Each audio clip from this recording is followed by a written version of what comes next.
Hey, Oh, there we go. Good evening, everyone, and welcome to another episode of Another Sports View, sponsored by Women Love Sports Too. And yes, your eyes are not fooling you. We do have a special guest, but since it's Women's History Month, hey, Ed, we're gonna have the ladies go first, and then we will let you introduce yourself. Kanisha, let the folks know who you are. Hey everyone. I am a woman. I'm Kanisha.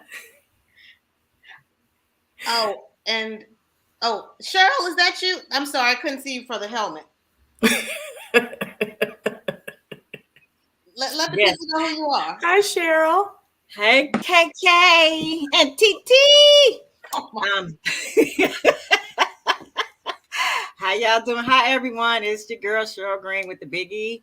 You know, I'm all the way from Ohio, but I'm here in the great state of California, all the way from LA. Woo, woo. We have company today, Cheryl, so don't Oh, act up. Okay. yes. too It's, late it's, for that. it's too late. And our special guest, please introduce yourself. Let people know who you are. My name is Ed Tomlin. I'm originally from Newport News, Virginia, but I hail from currently in the DMV, and I'm a Virgo, um, and I'm That a explains a Steelers lot. fan. So you guys wish me luck today, holding it down against these ladies because it appears that it's going to be quite an experience. This Mm, is true. mm. My Virgo. name my name I'm, is Larry, and I'm a Virgo. Okay, look, look, we're I'm gonna Cheryl, and I'm an Aquarius. right, I'm Kanisha. I'm a Scorpio. That's right. and I too am a Virgo. So now that we've Oh, gotten that out the way, it just got tender swindlish. Anyway, listen, let's start it awkwardly with it being International Women's Day. We had some international women's problems. Brittany Griner, what happened? What happened overseas, folks? What happened? And also, before we talk about what happened, would it be as much of a story if this Russia Ukraine war was not going on? What happened, Kanisha? Okay. Ask the poli sci major. Okay. So, Brittany Griner, she is likely to face trial for alleged drug offenses in Russia. She had some oil cartridges with a THC based substance in them, which is a banned controlled substance there. And so she's headed to trial. Russian law experts said that it's she's probably in a lot of trouble, and they're going to hype this up because of the political things that are happening right now.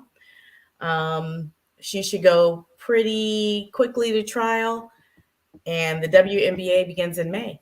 So, you know, just not sure what's happening there. She was detained when they found vape cartridges with hash oil, and that's supposed to be a very highly concentrated form of THC. So that therein lies the problem. So you can't have it unless you're on the Russian ice skating team. That's what you're telling me. And it's her. It well, maybe it's her grandfather's. It's the Maybe she should grandfathers. change I it. forgot. I forgot. It's the grandfathers. Cheryl, what do you think? Do you think that this? I mean, yes, it's yeah. I mean, it is a big deal, but is it more of a big deal? Obviously, as we said, based on the political climate that's currently going on. Well, I don't know if Ed can attest to this, but she was over there, playing on that basketball team because they make millions of dollars over there. They make way more money over in Russia than they do in the United States. And she only make 221,000 a year. Where over there she's making that, a year, that a million plus a year. So I could see why she was over there, but yeah, it goes back to what Kanisha said, all the hoopla because of what's going on in the world today.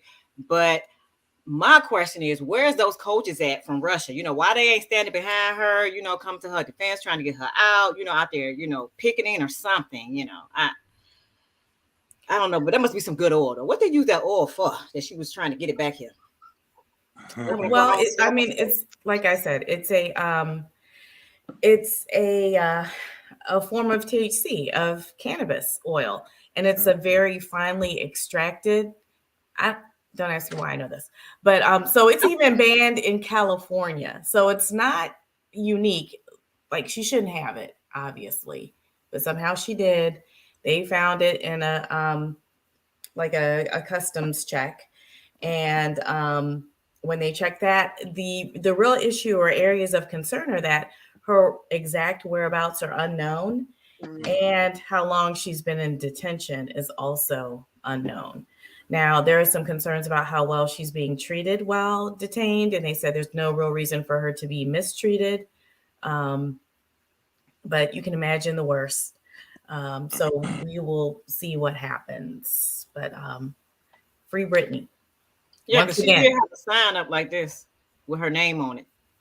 Mhm. I don't know if y'all seen that. Did y'all see that picture of her?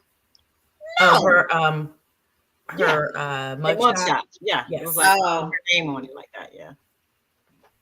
So Yeah, it's pretty serious. So, in that the Russian legal system has a zero tolerance policy when it comes to narcotics. This is considered a narcotic. So let's just hope that she's represented well and that she makes it home in time. She makes it home. Definitely. Yeah, that she makes it home. I'm sorry, what'd you say? I said that she makes it home, period. Yeah. Season. I mean, obviously they take drug use and things like that a lot more serious than we do in communist countries. That coupled with the fact that we just levy sanctions against that country, I'm sure they're not going to be amenable or they're not going to go out of their way to make this thing easy for her or folks concerned about her. So I guess we're just waiting to see. But I certainly can't expect that it's going to be something that's a smooth transition. So we'll certainly pray for it. Definitely. Definitely don't think Dennis Rodman's going to be able to help with this one either. Not this No, time. they may Not keep this that time too. at all. So I can't wait. We just got to go straight to the NFL, okay? Listen, Calvin Ridley, what in the Joker's wild was he thinking? I just I mean, okay. He knew he wasn't going to be in the Super Bowl, so I mean, we could say it's fine print, but aren't some things you just all right? Look, I know they say common sense ain't common, but I mean, come on. Ed, you're my square. You're my Hollywood square next to me. Okay, so I'm gonna let you go first on this one. Calvin Ridley banned for the 2022 season for betting. How unsuspecting was he? Like, what's your take on that? It's hard to defend Calvin as much as and as harsh as I think that the penalty is. In light of the fact that you have an owner who less than 2 or 3 weeks ago was accused by a former coach of asking him to sabotage games for financial gain and bonus, which is a lot worse than betting on a game in which you're not playing in. So the hypocrisy of it really, because they just really, it was so quick how they levied this punishment. Meanwhile, this other situation we heard about 3 weeks ago has kind of disappeared. It's kind of fallen back in the wayside, and I'm more interested in that. That to me is a greater that is a greater challenge to the integrity of the game than what's going on with Calvin Ridley. I mean, obviously, I feel sorry for Calvin. He made a drastic and stupid mistake, a $1,500 bet that cost him $11 million in salary for next year. I'm hoping they'll revisit it and maybe give him a half a year. I think they probably will amend it, but let that be a lesson to the other guys.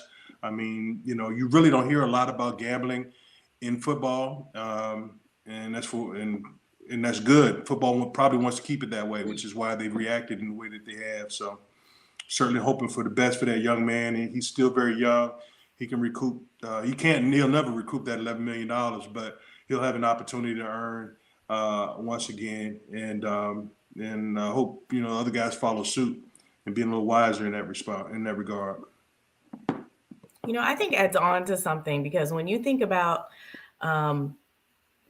a coach being encouraged to lose games, the ramifications of that, or in some cases the benefits from that. You're talking about standing that allows you a certain draft pick, all of those things. It's more than some cash on the line for a game you're not playing. You're talking about making decisions that will assist you in positioning your team to, get a higher pick, to trade, to do all these other things. And I do think that that is definitely something that, requires a spotlight, especially because after one coach said it, a couple other ones came out and said that as well.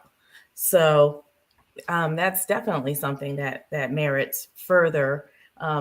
Just looking outside of, Brian Flores saying that as part of his entire lawsuit situation and scenario, that in itself is its own little problem. Yeah. Which we gonna get to. We gonna talk about them. We're gonna talk about some coaches. All right, we're working our way up the chart. Okay, right? I wasn't trying to. I'm not rushing. That's me getting the people ready. Kadisha. Okay. I just had one thing for Ed. Ed, you said that was very intriguing to you. Just let me know what you found out, okay?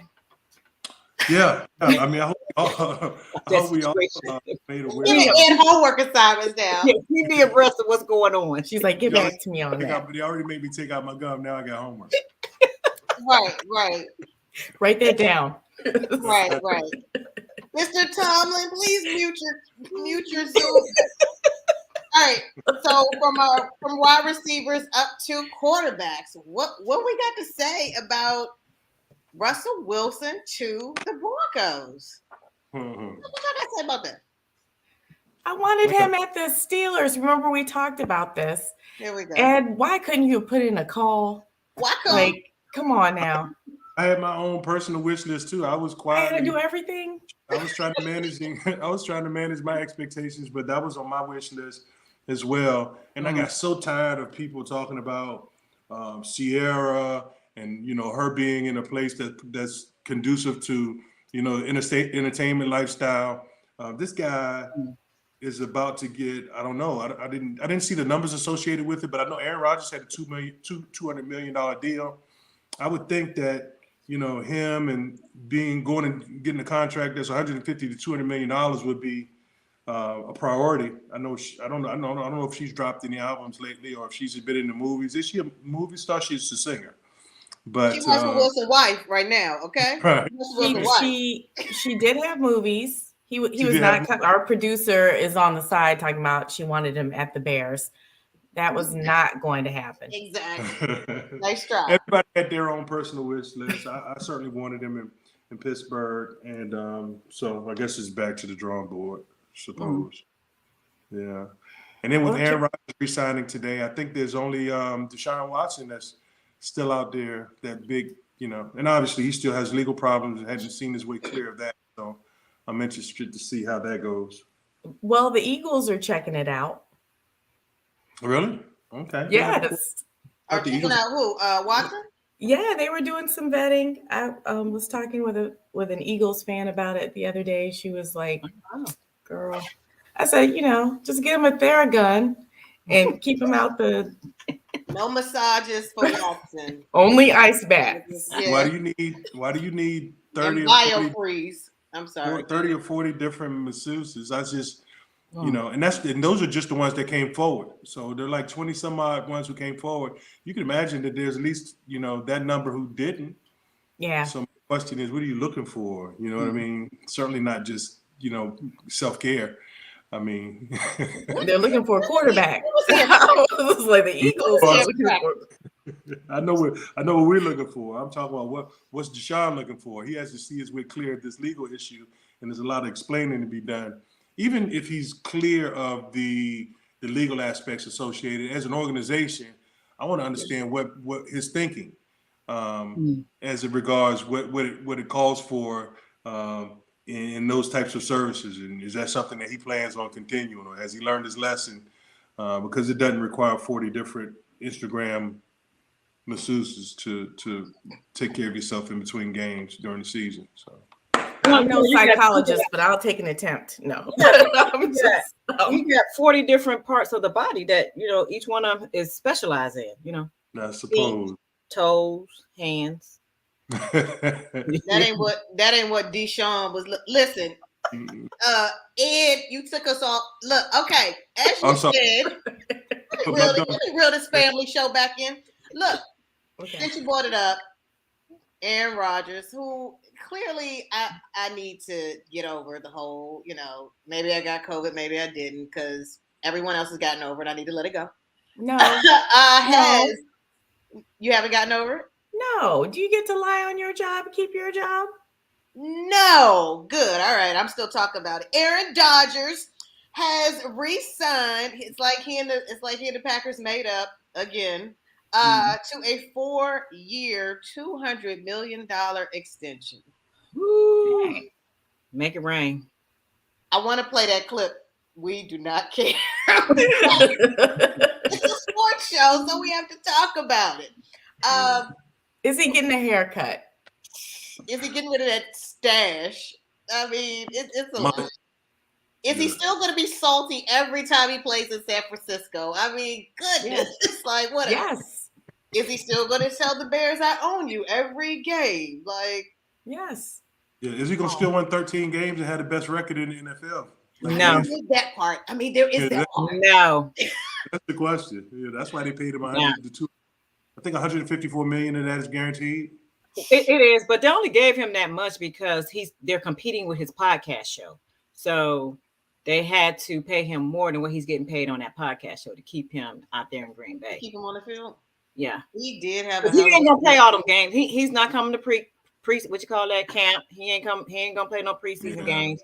He just gonna come and play, because he's gonna be on the boat, like he was last year with, I was checking to see how much. I was like, that's a far cry from what we get paid for this podcast show. If it isn't, nobody sent me the memo. Tanisha is like, she'd gladly discount double check somebody for you. So let's see what the numbers that we're talking. So look, now since we're again all this quarterback talk, which we are about to switch to coaches, that's where we are, because that is a bigger deal.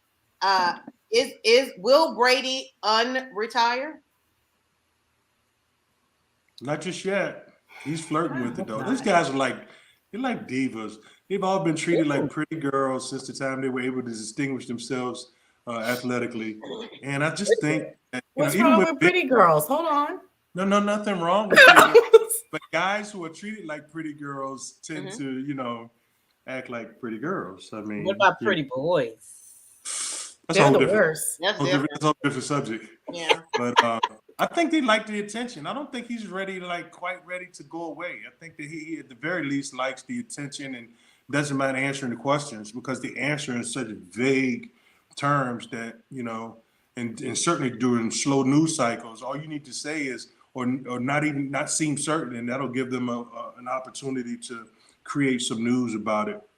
Ben was the same way. It's just like, I think that they're like divas. They just want and enjoy the attention.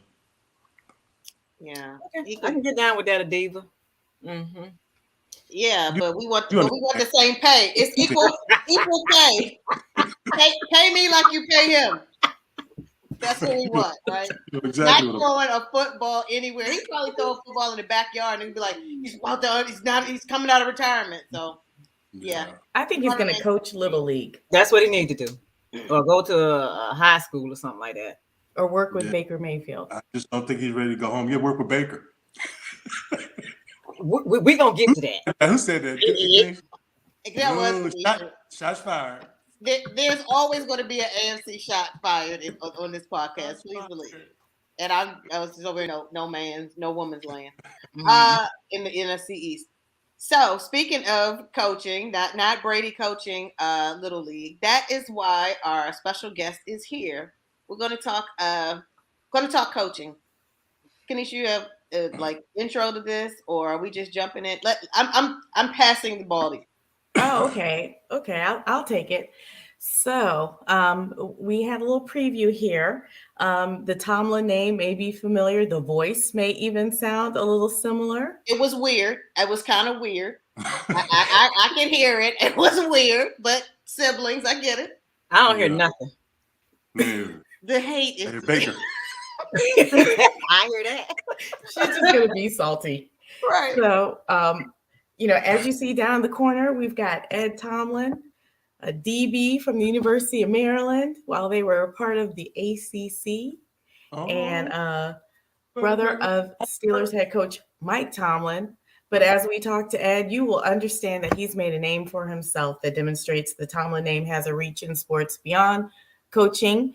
And but we wanted to get his perspective because we've been talking about it a little bit here on ASV, or a lot of it on ASV, as different things have come out. And interestingly enough, what really sparked part of our conversation was around former Miami Dolphins head coach, now Steelers coach, Brian Flores, and his class action lawsuit against the NFL. Alleges wait a minute, he's the discriminatory hiring practices against Black sorry, coaches. Kanisha, I'm sorry. Did you say he's the coach of the Steelers? No, Brian he's Flores? coaching at the Steelers. Oh, I was about to say, yeah. when He's that our new linebacker coach. happened? Oh, She's so jealous. Go ahead, Kanisha. As I was saying, Right. now we're really, so that warrants, just kind of thinking about this coaching pipeline. And, Ed has some great insights into the coaching pipeline, both at the collegiate and professional level. We had a little chat earlier today. Cheryl's going to keep doing that little fake dry cough. You can talk to Cheryl. No, I'm waiting my turn. I guess that's saltiness or what have you. But, Right. a lot of salt there. But we were just really talking about, like, at the time of the instigation of the lawsuit, there was just one Black NFL head coach in a sport where nearly 60% of the players are Black. And that one head coach happens to be the brother of Ed Tomlin. So we were just kind of talking about some of the numbers behind that, what that pipeline entails. Ed, if you could just share some of your thoughts, especially around, what the Rooney Rule was supposed to do versus what, seems to be happening over and over again. Another piece that's come out as part of Flores's complaint and lawsuit. It really is when you look at it in its totality, a tremendous step backwards. When my brother was hired into this league 15 years ago, there were probably about 4 other head coaches, Tony Dungy, Lovie Smith. There were, and then since then there have been more, but obviously numbers dwindled down to him being the sole and remaining head coach. Is kind of it's kind of disheartening because of the way it comes about. Now, this situation with Brian Flores and the Bill Belichick text messages simply, for those in the know, really it just confirmed what we pretty much knew to be the rule already. So much that the Rooney Rule was being utilized as just a checkbox type situation, that they were inviting coaches that they weren't interested in, or in some cases, coaches who weren't even qualified to come in and interview for head coaching jobs just so they could, check that proverbial box, which, undermines the whole premise in which the rule was founded. And the rule was founded just because of exposure. The Rooneys were exposed to my brother and really taken by his presentation and caused them to revisit what it was they were doing with their coaching position. And they thought that, other people would, if given the opportunity, would have an opportunity to go in and, kind of put their talents on display. And it's, it's worked in some instances in the way that it gives, coaches an opportunity to interview and to sharpen their sword in that way. But at the end of the day, if your candidacy isn't taken seriously, then it's a monumental waste of time. If you look at the last dozen or so coaching vacancies, it's probably been 3 or 4 of the same guys who've been interviewing and traveling that gauntlet. It's disheartening, it's disrespectful, and I had an opportunity to sit with one of the guys who's probably the poster boy of kind of missed up opportunities. Is the Kansas City offensive coordinator Eric Bieniemy. I traveled to Indianapolis for the combine here Thursday and just got back on Sunday, and just had an opportunity to fellowship with a lot of the black assistants in the league who who get together and talk amongst themselves. But it's clear that they're very frustrated. They're sick of being asked about it. They certainly appreciate the understanding and the support, but I guess if one more person walks up to Eric Bieniemy and asks him why he's not getting a head coaching job, he might grab him. It's got to be frustrating for these guys like Thomas McGahee, who's a special teams coach at the New York Giants, who's been in the league and been in the higher ranks of college football here for the last 15 to 20 years. I met a lot of these guys initially as I was the director of sports marketing for Under Armour. And responsible for their pro football. So I was responsible for recruiting, activating, and managing talent. The pro football players that are utilized in their commercials and public appearances and so forth, and that kind of market brand ambassadors type deal. So had an opportunity to get an inside peek at a lot of how that's run. And to be quite honest, I mean, it's no big secret. It's just still an old boys network. And, at this juncture, I know coaches are tired of sitting in on seminars. They're tired of hearing talks until more stringent things are levied against folks who don't consider minority coaches. They're probably not going to change. I think that one of the rules that has been instituted over the last year is like if a minority coach is hired off of your staff and to a head coaching position, you as an organization get 2 compensatory third-round draft picks. So we just hired Brian Flores as our linebackers coach.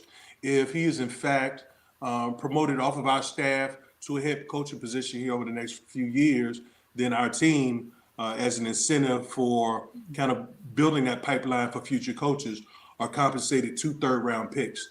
And from a business standpoint, that would be a gentle nudge because it seems that business they employ black athletes because they run fast and they're some of the best athletes in the world. I would stand to reason that the only reason they're there is because they're competitive and they make these teams good. And if they do, if they provide incentives along those lines, then I think that that could be a step in the right direction. But this is frustrating for those gentlemen as it is to watch. So, Ed, we talked a little bit about the kind of the different standard there too, when you talked about the competitiveness for the, on the player side, but on the coaches side too, where you see Black coaches are held to a bit of a higher standard. More of them have played college level football or in the pros when they're considered for these different coaching positions. And we also talked about, there's kind of an opportunity gap there too, if you're coming from having to have been a coordinator, either offensive coordinator or defensive coordinator.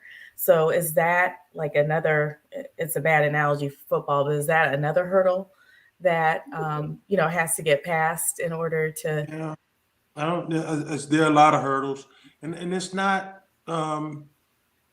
specifically football. If even in the broadcast booth, if you see Black people in the broadcast booth, they're former players. Very few play-by-play guys who aren't former players who move. It's like we're color commentators. It's like, we're not qualified to stretch out and do other things. There are exceptions like Brian Gumbel, but usually those guys are exceptional, like James Brown and Brian Gumbel, and there are a handful of others. I think Brian Gumbel has a brother, and I'm sure they didn't play football, but they're sharp and some of the best at what they do. so they've excelled. But you know, you have to be one of the best in the world to excel. And a lot of those white commentators, just like a lot of those white coaches, never played, never burst a grape, but they're given an opportunity to hone and exercise their craft and develop their talents. Meanwhile, you know, we don't get those opportunities unless we can run fast and jump high. So I want to shift real quick from NFL coaching to college coaching. So we know Hugh Jackson got the coaching job at Baylor? Grambling. Sorry. He hired let me say this right. He made a hire of a former Baylor coach who has a somewhat blurred past there, which folks were up in arms about. So, you know, how is that, you know, received? Like, you know, now he's got this opportunity, you know, albeit outside of it even being a historically black college, just in general, he's got this head coaching position, and, you know, in this position to be able to, you know, get quality hires. Now, familiar with, you know, Baylor football? Well, I had a quarterback from Baylor. So I know, you know, that part of it, but how is that viewed, or how is that received when that happens? Well, along like black coaches, the same way black coaches don't get recycled. You know, Raheem Morris, it's the same way black quarterbacks don't get recycled. Guys don't get second and third chances. They have to make the most out of their opportunities because the chances, you know, Raheem Morris was a head coach in Tampa, you know, who's 34, 35 years old and hasn't seen another opportunity. Hopefully he'll get another opportunity. Guys like Jim Caldwell was fired in Detroit, you know, with a winning record. The gentleman in Arizona got 1 year, and they fired him. Just as Brian Flores had, you know, didn't have a significant amount of time. He had 2 years and had a winning record and was had a good trajectory. And it's just that the standard for doing well is a lot higher for our coaches, and the opportunities for recycling or getting second chances and opportunities are a lot less. And that's, you know, like I said, that's nothing new. But it's good that we're having those conversations. It's just that those owners' feet need to be held to the fire. And when people have these conversations, it always means the same, because the only thing they really listen to is what affects their money. You know, they talk for years here in the Washington metropolitan area about, you know, how to name the risk, how to name, you know, insulted segment of people. And it was just it was nothing really done about it until, you know, sponsors started pulling out. And when he was hitting the pockets, and then things happened pretty quickly. You know, if things are, you know, I think that if collectively we want to do something about our issues with the NFL, then we need to start targeting NFL sponsors and making these sponsors hold the league to a higher level of responsibility, or they won't commit to spending their dollars. And if they don't do that, then we stop patronizing, you know, their businesses, or we start boycotting their businesses. And believe me, when you start hitting them in the wallet, I think that you'll at least get their attention, and there'll be some strong dialogue. Because I haven't bought a Commander shirt yet. Okay, so go ahead, Cheryl. I was, you know, Ed, we're gonna have to, you know, take your time down on them answers now. We got a whole lot of questions we want to ask you, and you giving us 15 minutes per question, per answer.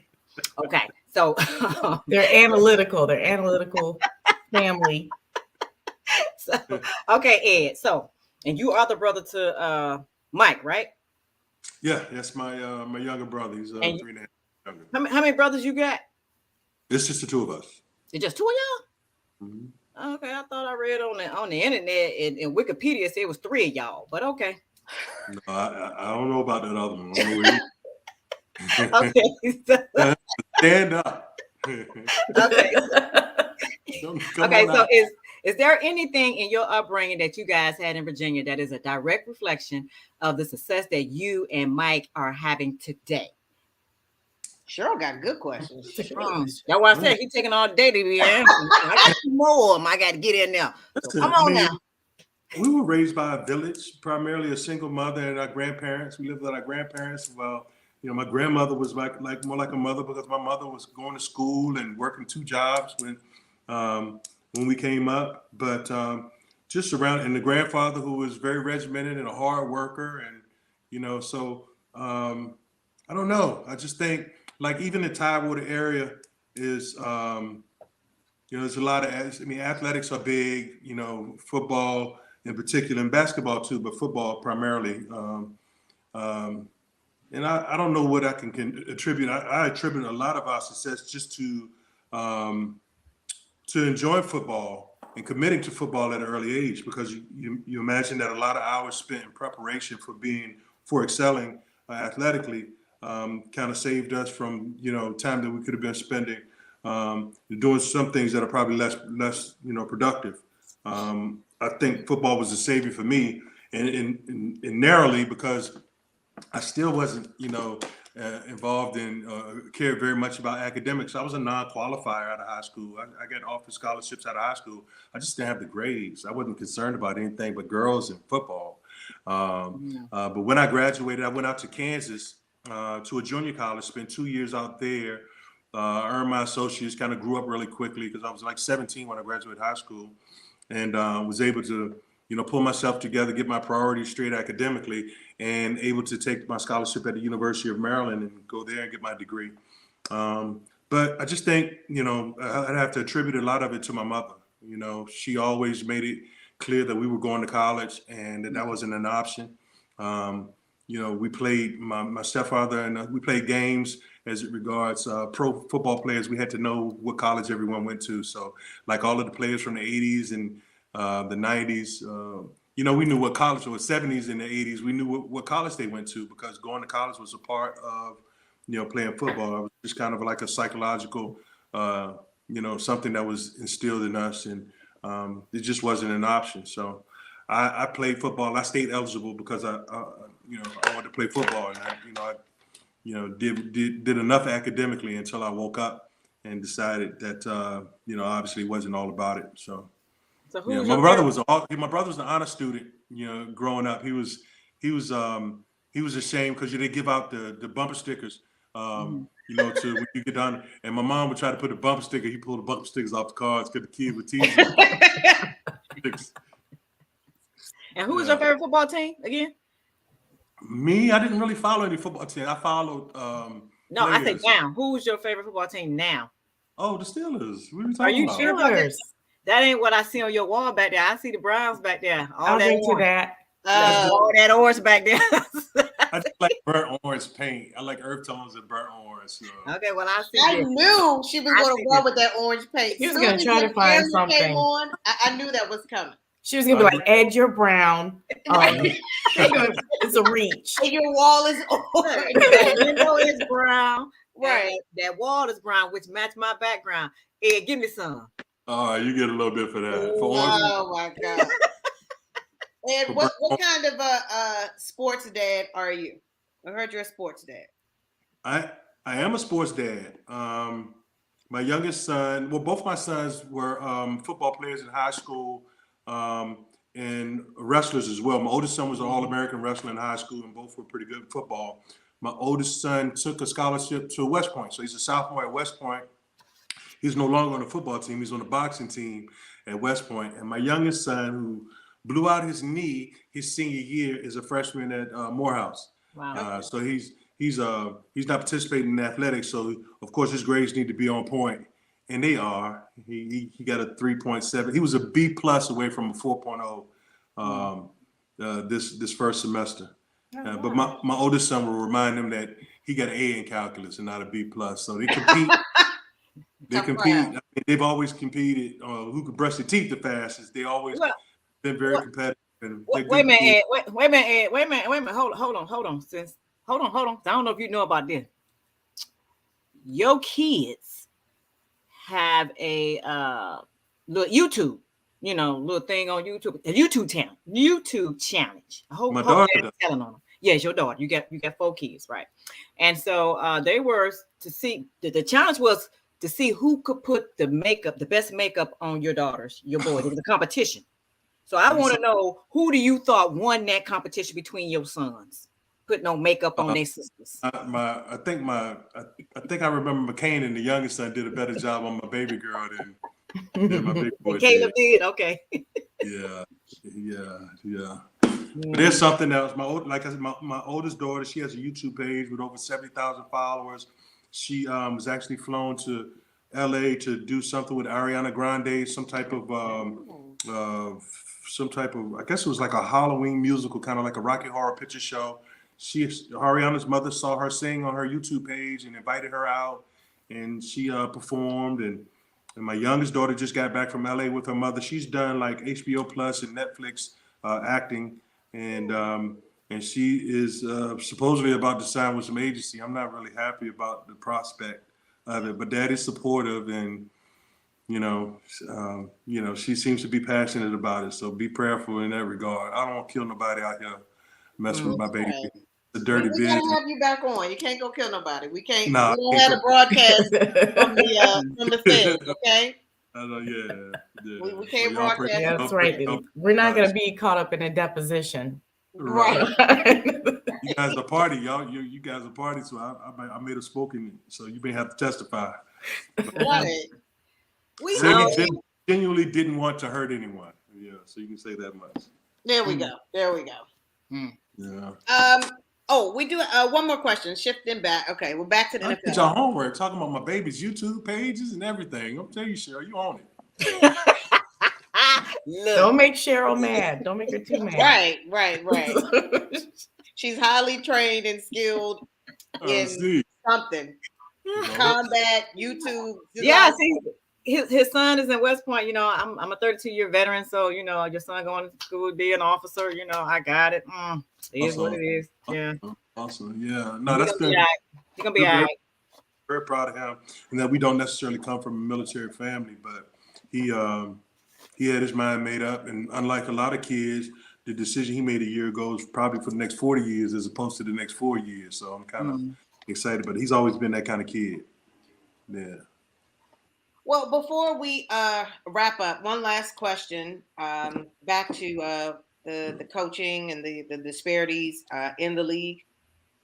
Is there anything that the players, I'll say black players, but that the players can do with regard to this coaching, the coaches of color situation? I mean, obviously there's contractual things, but I mean, is there something that you can or can't do, can or can't say? Is there something that they can do to essentially affect what's going on? I think that what they can do is probably some of the things that they're already doing, and that's not even really make conscious decisions. Like coaches, the teams that have more diverse coaching staffs are going to be more successful in free agency. Players, there's a lot of players who take less money to come play with my brother because they just like what they hear about the culture in the building. And in some of those cultures, only black coaches can provide. A lot of these kids come from single parent households, and probably the most dominant male figure in their life has been a coach of some sort. Mm-hmm. So if I'm in free agency and I get to choose where I go, me personally, the type of person I am, I'm gonna take a more serious look at Pittsburgh and an African-American coach than I would somewhere else. And if I've already made my money becomes less of an issue. Now, if I hadn't made my money, then I'm gonna chase my paper. But just all things equal, you wanna be in a good culture. You wanna be in a situation in which you feel comfortable, and that's the feedback that we get from a lot of players as it pertains to their relationship with my brother and other coaches like Tony Dungy and guys who've been in the business. So other than that, I don't know if there's much that they can do because they got a union that's not very strong in protecting their interests. Mm-hmm. Let alone protecting coaches' interests. Maybe coaches need to consider, getting a union, but I don't know if it's a black coaches union would be very strong just because of sheer numbers. Right. But if they had a coaches union of all coaches and they were all on the same page as regards equal opportunity across their membership, that's something that could probably do something. But I don't know. I don't think the onus is on. I don't think the onus is on players. They can certainly lend their support and speaking positively about their experience from African American coaches, and hopefully, like I said, that'll trickle down. But that's all I can think of, really. All right. Well, you did mention Under Armour. You think you can give me a pair of them tennis shoes? I think I could. I was trying to start cutting the deal in the chat, and then here you go. Yeah, we are available to be brand ambassadors. I mean, it's in his wheelhouse at the Under Armour place. So I just was making sure he could talk to Linda. He can work out the details for us. Well, he's not with Under Armour now. Ed has other ventures and projects. Maybe you want to give that a little shout out real quick. Yeah, But if you do get Cheryl some sneakers, we'll put her on the track with them. All right, you got to put them to work. I'm just catching up with the chats. I just went to the chat option, been trying to catch up. You guys are hilarious. I think yes, I could probably help you out with that. But to address what we're doing now, I'm the Vice President of Marketing and Business Development for Ultimax Health. We're a pharma company, a nutraceutical company. We market a non-narcotic pain reliever that came, I guess we've been marketing this product about 6 years, but it came in the wake of the opioid epidemic, which was, something that was of interest to us prior to this pandemic. But I think there's still very much an issue as it pertains to responsible pain management. We have a product that is a blend of herbs from Eastern medicine. Each have individually been used for hundreds of years. We were just fortunate enough to get a proprietary blend protected, and it works. It's crushing everything across the counter. Its safety profile is unlike any other. So we are about to run a few campaigns that basically talk about the strength and efficacy and safety of our product, but also how people have been lulled to sleep by the efficacy and safety programs of over-the-counter medications. Ibuprofen, acetaminophen, they're all indicated for acute issues. But if you are taking a bottle of Motrin every month for menstrual pains, then you have a chronic condition. And then there's thousands of studies that show adverse reactions, continued off-label use for these, from cardiac problems to gastric bleeding and a number of other things. So it's our hope to market this product. We're going to probably white label it and have a product that's specifically for women and for young girls to promote responsible pain management for menstrual pain. And hopefully you guys will be hearing a lot more of that. But the name of the product is Levare, and the name of our company is Ultimax. My partner is Dr. Leonard Lomax, who's an orthopedic surgeon by trade. He's my former teammate, and he's been my friend for 30 or 35 years, and we've been grinding together probably for like the last 10. Mm-hmm. Well, if you I don't know how to say this, but I'm going to say it anyway. If you ever want a tour of the Cleveland Browns Stadium, you let me know. We'll probably Is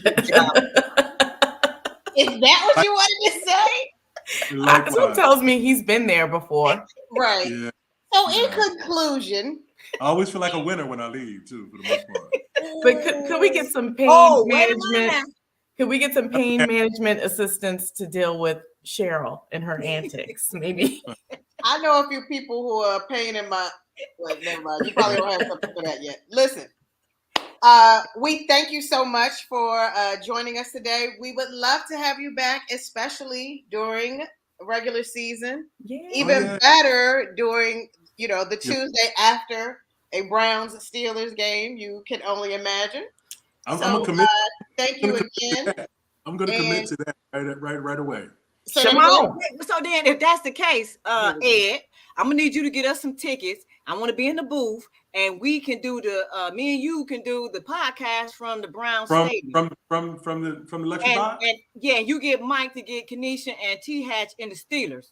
Get them a box, and we gonna do that thing. Yeah, the box is primarily regulated by my mother. And she doesn't allow opposing fans in the box because we're gonna be in Cleveland. About positive vibes. Look, I should get dual citizenship. I went to William and Mary with your brother. Oh, you're not a problem. You're not a problem, Kenesha. He's clearly read the room. on the No, podcast. we gonna be in Cleveland, and they gonna be in Pittsburgh. Okay. Now we could do something like that. That's not beyond the realm of possibility. That Oh, sounds your fun. die, baby. Oh, your die. Yeah. Just when I wanted to slide in my sponsorship, Cheryl. company was looking to sponsor us. Cheryl's pushing it. So we are going to wrap up. And again, thank our special guest, Ed Tomlin. And of course, it's wonderful to see you ladies as well. So thank you all for joining us for another episode of Another Sports View, sponsored by Women Love Sports Too. Bye.